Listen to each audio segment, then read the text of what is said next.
Pai do Senhor, igreja. Amém. Glória a Deus. Você que pode abrir sua Bíblia.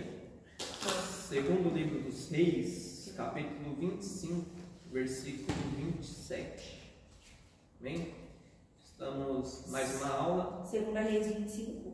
Segundo livro dos Reis, capítulo 25, versículo 27.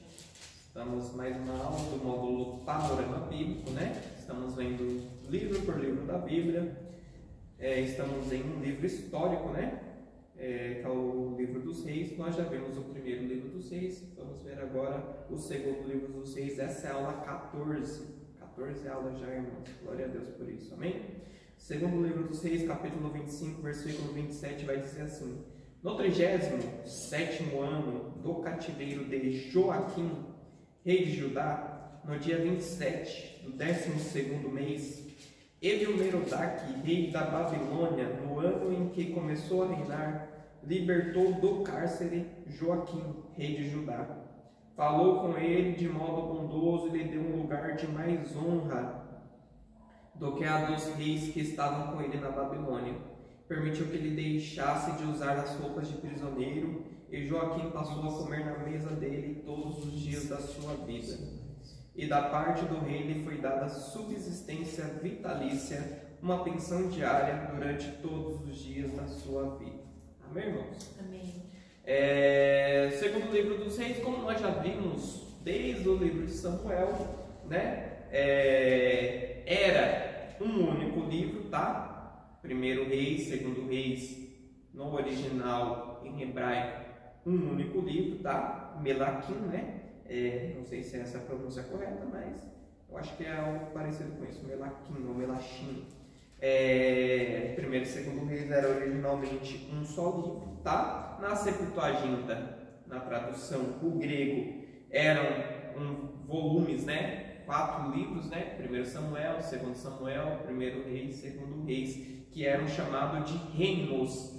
Primeiro reino, segundo reino, terceiro reino, quarto reino. Esse seria o último livro dessa coletânea. Amém?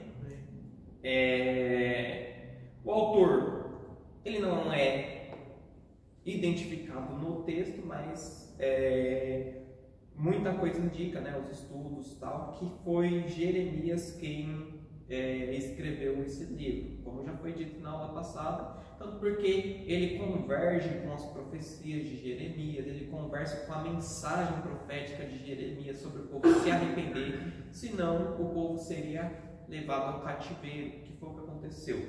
Amém? Data da escrita, né? Provavelmente entre 560 e 550 a.C. Isso porque o livro termina com a libertação, né, de Joaquim, né? Ou em outras traduções, em outras passagens, chamado como Jeconias. É a tradução do nome, né, desse rei. Ou Joaquim, você vai encontrar na sua Bíblia, ou Jeconias. Fala da libertação dele da prisão, né, da Babilônia, que aconteceu por volta de 561 a.C., tá? Período abrangente, né? Ele cobre aproximadamente 300 anos da história de Israel e de Judá. Cerca de 853 a.C., a morte de Acabe, né? Que foi o que acabou o livro de 1 Reis, e o início do reinado de Acasias, filho dele, né? E o fim, cerca de 561 a.C., que é a libertação do rei Joaquim do cativeiro babilônico. Ele engloba a história dos 2 reinos até a destruição de Samaria, que é o reino do norte, em 722 a.C., e depois do reino de Judá, né, em 586 a.C., culminando no exílio babilônico. Qual que é o tema central? O tema central desse livro é a fidelidade de Deus à sua aliança, mesmo diante da infidelidade dos reis e do povo. A queda dos reinos de Israel, né, de Judá, como a consequência da idolatria e da desobediência. E o papel dos profetas como porta-vozes de Deus diante da decadência espiritual da nação. Amém? Vamos lá. O livro de 2 Reis, ele começa exatamente onde 1 Reis terminou, após a morte do rei Acabe, com seu filho Acasias assumindo o trono de Israel. Enquanto 1 Reis destacou o surgimento da monarquia dividida e a atuação do profeta Elias, 2 Reis prossegue com a história dos 2 reinos e apresenta a transição do ministério profético de Elias para Eliseu. A narrativa segue demonstrando como os reis reagiram à voz de Deus por meio dos profetas até a queda final de Israel e depois de Judá. Amém? Como já foi dito, né? O livro Primeiro Reis e Segundo Reis, ele era um livro só. Foi dividido por causa da tradução, por causa do tamanho do livro, tá? É por isso que a gente vê, né? O livro de Primeiro Reis termina de forma abrupta, né? Com a morte de Acabe, né? Com seu filho tomando o reino. Mas a história continua em Segundo Reis. Amém? Vamos lá ao panorama, né? No capítulo 1, o que a gente vê no capítulo 1? A gente vê o rei Acasias, filho de Acabe, sofre um acidente, né? Ele manda consultar o deus Baal-Zebude.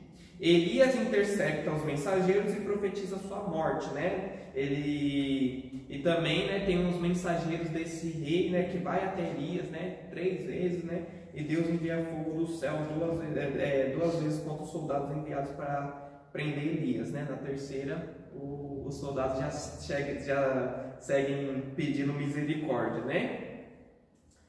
Capítulo 2, Elias é levado ao céu em um redemoinho. Aí o ministério profético de Elias termina para começar o de Eliseu.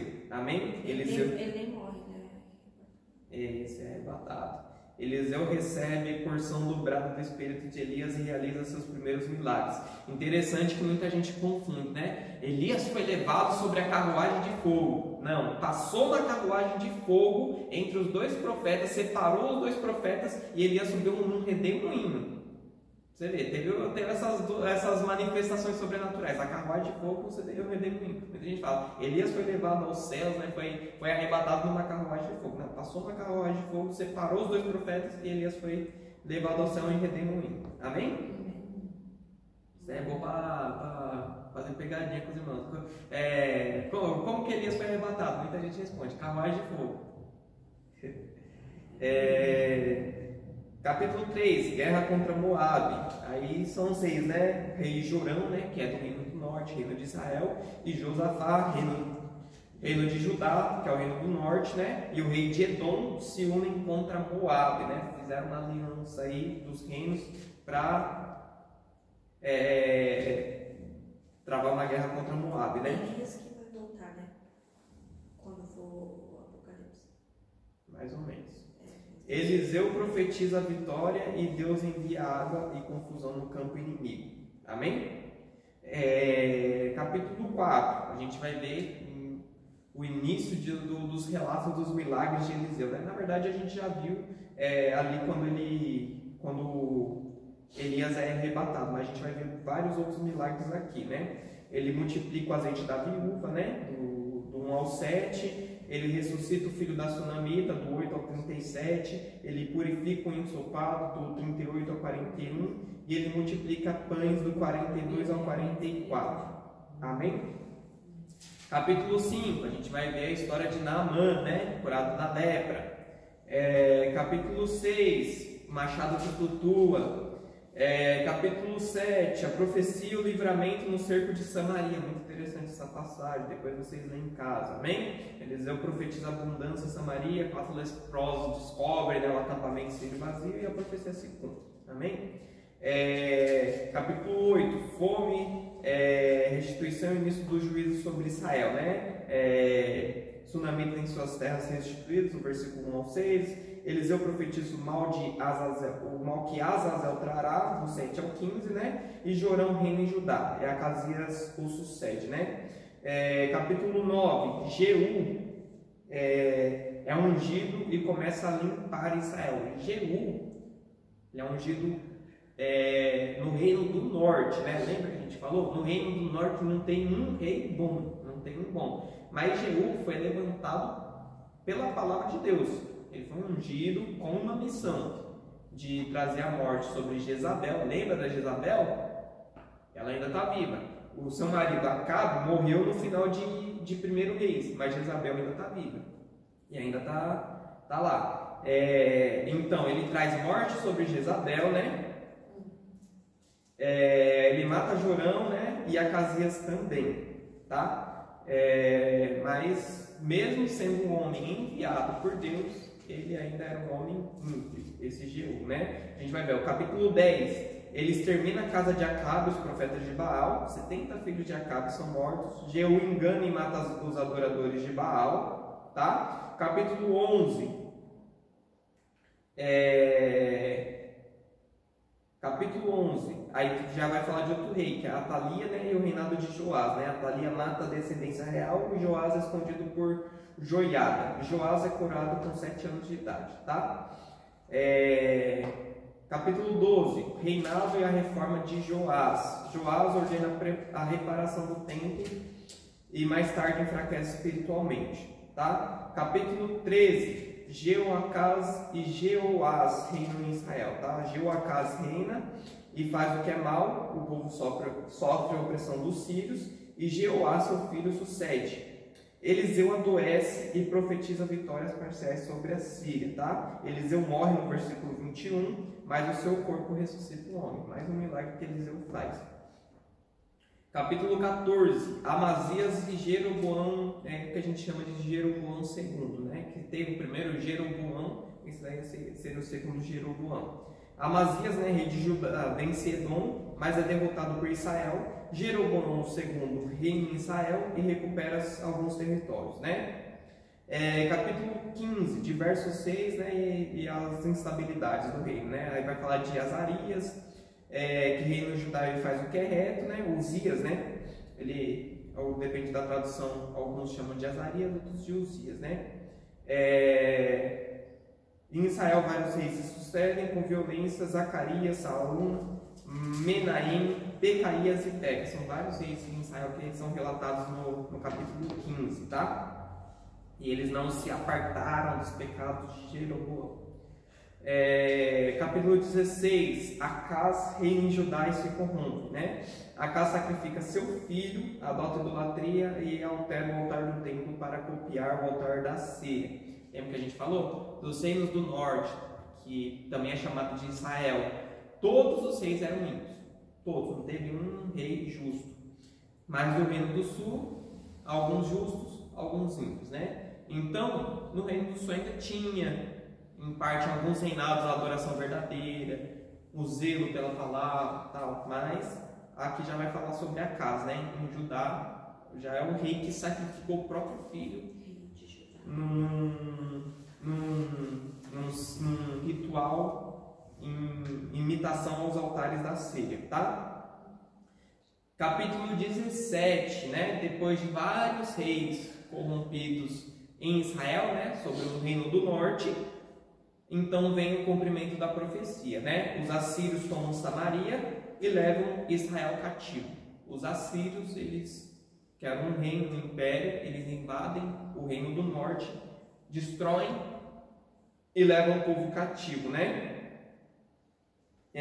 Capítulo 18, Ezequias reina em Judá com fidelidade. Lembra do rei Ezequias? Conserta a casa que recebeu um rei. Isso, mas isso... Ele virou contra a parede. Isso, mas o rei Ezequias, ele foi um rei justo até. Ele fez bastante obras para o Senhor, né? Ele fez reformas, né? Ele expulsou, né, os altares, quebrou os altares que tinham lá em Judá. Foi bem interessante a história de Ezequias. Ele era do rei do norte. Ele era reino do sul, de Judá, tá? Ezequias, tá?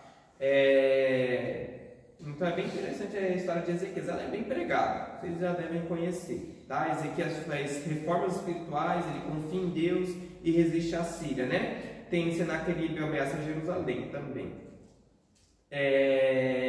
Aí vai lá, 19 também está falando do mesmo rei, que é o rei Ezequias, tá? Ele ora no templo, capítulo 19.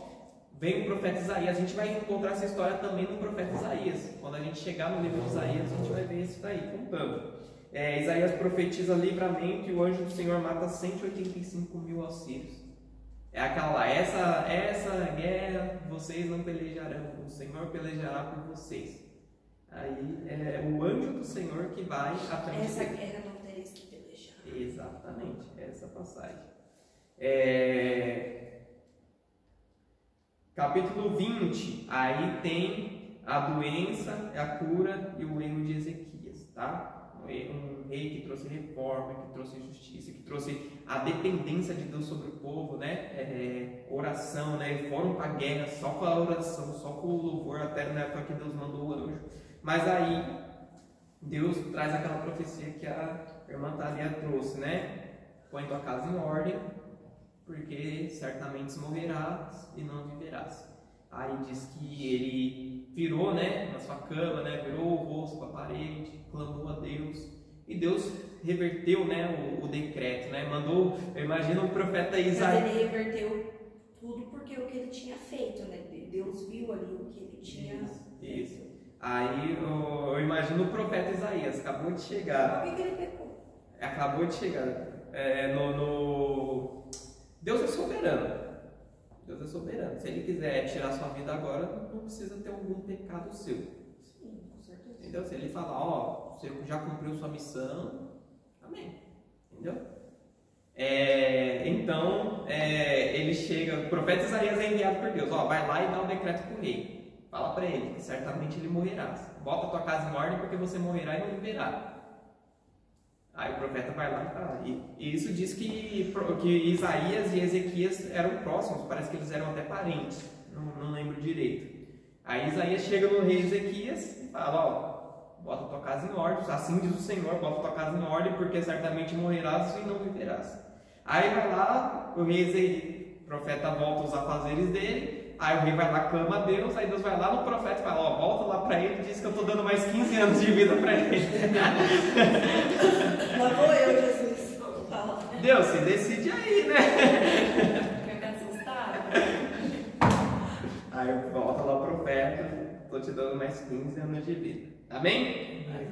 Ezequias ora, é curado, Deus prolonga a sua vida, né? Mas o pecado dele, ó, veio depois. Que a Thalia perguntou, né? O pecado dele não veio antes, veio depois. O pecado dele ele mostra todos os tesouros do palácio aos babilônios. A Babilônia enviou mensageiros, ele foi lá e mostrou. Entrou lá, ó, a gente tem ouro, a gente tem prata, a gente tem riqueza, a gente tem isso. Os inimigos. Mostrou tudo, né? Capítulo 21. Manassés e Amon, reis perversos, né? Então, uma coisa que eu falo, né? Muita gente prega, né? Sobre a questão do decreto, né? Sobre esse decreto, né? Que foi revogado. Você bota a tua casa em ordem, porque certamente morrerás e não viverás. Deu mais 15 anos de vida para ele. O próximo, depois que ele morre, rei Ezequias, o rei que assume no seu lugar, seu filho, Manassés. O filho dele, Manassés, ele assumiu o trono com 12 anos de idade, o que indica que ele foi gerado, ele nasceu nesses 15 anos a mais que ele teve de vida. Amém? Só a gente fazer as contas. Ele teve mais 15 anos, o próximo rei que assumiu com 12 anos de idade, então quer dizer que ele assumiu, quer dizer que esse filho nasceu 3 anos após o decreto que ele iria morrer e que foi revogado que ele viveu. Esse rei Manassés foi um dos piores reis de Judá. Foi um dos piores. A gente vê que ele promove idolatria extrema. Idolatria extrema. Ele sacrificou seus próprios filhos para deuses pagãos, tá? Inclusive no próprio templo, tá? E a gente depois vê que no final da vida dele, na velhice dele, ele se arrepende, ele se volta ao Senhor, mas ele não conseguiu consertar o erro dele, toda a idolatria que ele colocou no templo, ele não conseguiu consertar, mas ele se arrependeu, ele se voltou ao Senhor. Então é uma coisa que eu entendo, né, da profecia que Deus deu sobre Ezequias, né? Nossa, mas por que Deus deu um decreto sobre um rei que era bondoso, né, que era Ezequias? Bota a tua casa em ordem que você certamente morrerás, né? A profecia era, bota a tua casa em ordem. Deus deu mais 15 anos de vida para ele, ele viveu os 15 anos, mas não botou a casa em ordem, porque o filho dele foi um dos reis mais perversos que teve, tá? Vai dizer lá no versículo 9, né, que Manassés ele fez pior do que todas as nações em volta. Aí depois, no capítulo... A gente parou na onde? 22 agora. 22. No capítulo 22 mesmo, vai falar do rei Manassés, da queda dele, né, da perversidade dele, vai a 21. E depois tem também o rei Amon, né, que vem depois dele, tá? Que também foi um rei ímpio também. No capítulo 22, aí a gente vê um fio de esperança. Rei Josias. Lembra que foi profetizado no livro de 1 Reis que haveria um rei, Deus levantaria um rei da casa de Davi que se chamaria Josias? Aí ó, a profecia se cumpriu. O rei Josias vai dizer que ele descobriu o livro da lei, né? Ele começa a reinar jovem, com 8 anos de idade, uma criança, 8 anos de idade ele começa a reinar, e ele encontra o livro da lei no templo. Se ele encontrou o livro da lei no templo, quer dizer que naquela época o povo já nem tinha mais o livro da lei. O povo já seguia os próprios caminhos, já estava pior do que o povo da época dos juízes, lembra? Na época dos juízes faziam o que era bom aos seus olhos, e na toa que se corromperam de tal maneira. Então vai dizer que esse rei Josias, tem até o louvor, né? Era Josias, gerador da... Então ele expulsa os falsos profetas, ele reconstrói o templo, ele reforma a liturgia de buscar a palavra de Deus. Vai dizer que ele fez uma Páscoa como nunca antes foi feita. 28 anos. Com 8 anos de idade, começou o seu reinado. E aí, vai dizer que uma Páscoa foi feita como nunca, nem Davi fez, nem... Vai dizer que ele foi um rei, foi um rei ainda, vamos dizer, em questão de justiça, assim, foi um rei ainda maior do que Davi. A própria Bíblia diz isso. Amém. Depois vocês leiam, é muito interessante a história de Josias, né? Capítulo 23 vai falar das reformas dele, né? E vai falar da morte dele. Ele eliminou, né, a idolatria em Israel e celebrou a Páscoa. E ele é morto em batalha contra o Egito, né? Infelizmente. Capítulo 24. Aí a gente vê o cativeiro de Judá se aproximando, né? Jeoaquim, né? E Joaquim, né? Jeconias reinam brevemente, né? São os últimos reis relatados pelo livro dos reis, né? E a Babilônia começa a deportar judeus. Primeira leva do cativeiro, tá?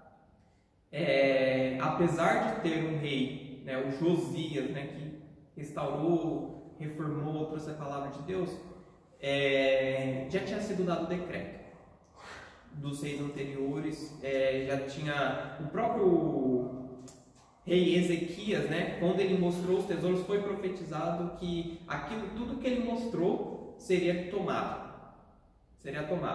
porque não era para ele ter mostrado. Então se cumpre, né, a palavra de juízo que foi liberado pelo profeta. Babilônia invade Israel, destrói o templo, destrói as muralhas, e daí começa a levar o povo cativo. Amém? Isso a gente vê no capítulo 24. No capítulo 25 a gente vê, né, a progressão disso, né? Nabucodonosor invade Jerusalém, destrói o templo, leva o povo cativo. E Joaquim, né, Jeconias, depois no final, ele é libertado e tratado com honra na Babilônia no fim do livro. Amém? Esse é o panorama do segundo livro dos reis. Amém, irmãos? O que a gente pode aprender com o segundo livro dos reis, né? Em primeiro lugar, a gente vê a decadência espiritual, né, e política de Israel e Judá. Como foi dito, apesar de Israel, os reinos do norte serem só reis ímpios e Judá terem alguns reis bons, era a minoria, e eles não conseguiram trazer o povo de volta, né, a uma verdadeira adoração, ao arrependimento, como foi profetizado pelos profetas. A gente vai ver isso com mais detalhes quando a gente chegar nos livros dos profetas, né? Jeremias, Isaías, Ezequiel. A gente vai ver o quanto que eles profetizaram para o povo: arrependam-se, arrependam-se, arrependam-se. Como tinham falsos profetas que falavam: não, é tempo de paz, paz, paz. E o povo seguia os falsos profetas que profetizavam paz, profetizavam bênçãos, profetizavam prosperidade.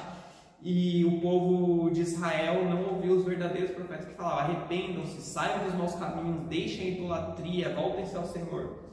Então foi liberado, né, as palavras proféticas, né, que o povo seria cativo. O reino do norte foi cativo pela Síria, né, e o reino do sul foi cativo pela Babilônia. Amém? A gente vai ver, né, a fidelidade de Deus, né, ao enviar profetas, né, ele enviou, né, mesmo o povo não querendo ouvir, mesmo o povo se corrompendo cada dia mais, Deus continua enviando profetas. E não é à toa que profetas foram mortos, foram presos, foram maltratados, foram açoitados, e Deus continuava enviando seus profetas para mostrar misericórdia, mostrar um caminho de redenção para o povo. Amém? Mas o povo não se arrependeu. A gente vê, né, que a palavra de Deus ela se cumpre, né? O juízo que foi profetizado, ela se cumpre, né? Não sei se vocês vão lembrar, mas em Deuteronômio, o 5º livro lá, a gente já está no livro dos 6, é o que? O 12º livro, se eu não me engano, o 12º livro da Bíblia. No 5º livro, a gente já viu Moisés profetizando isso daí. Eu sei que vocês vão se corromper, que vocês não se arrependerão, que vocês serão levados cativos, lá em Deuteronômio 28. Aí Deus continua profetizando sobre os seus profetas, Elias, Eliseu, Isaías, Jeremias, Ezequiel. Ele continua profetizando e mesmo assim o povo não ouve, o povo é levado cativo. Amém?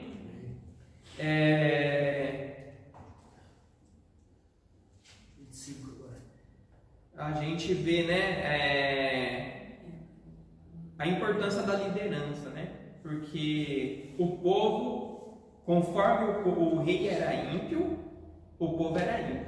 Conforme o rei era um rei voltado a Deus, a gente vê que o povo começava a se arrepender, começava a buscar a Deus, né? A liderança reflete, né, o povo. E a gente vê, né, a soberania de Deus sobre as nações também, né? Deus usa reinos estrangeiros. A gente vai ver isso lá no profeta Abacuque, né?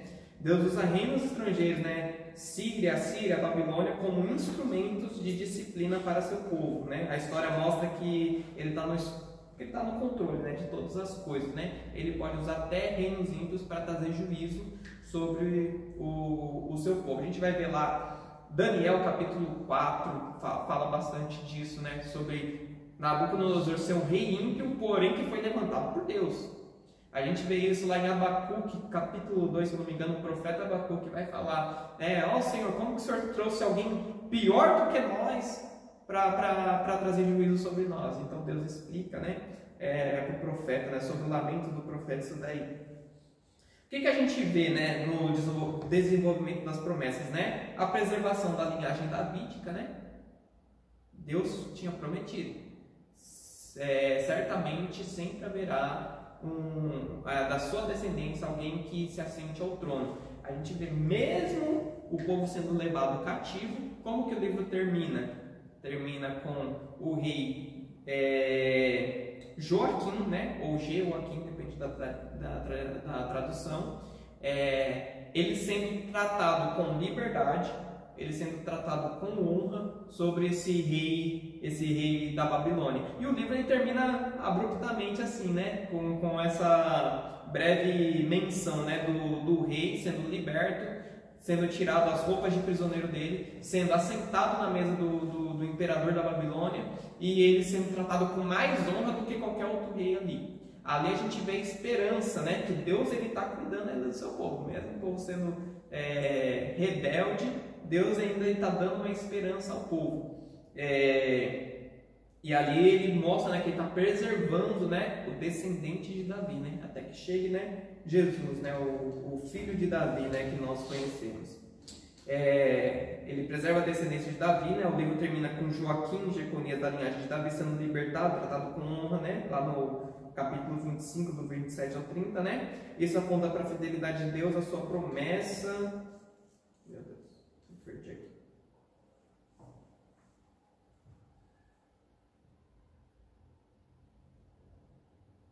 A sua promessa de manter o trono de Davi. Lá em 2 Samuel, capítulo 7, né, a promessa dele preparando o caminho para o Messias.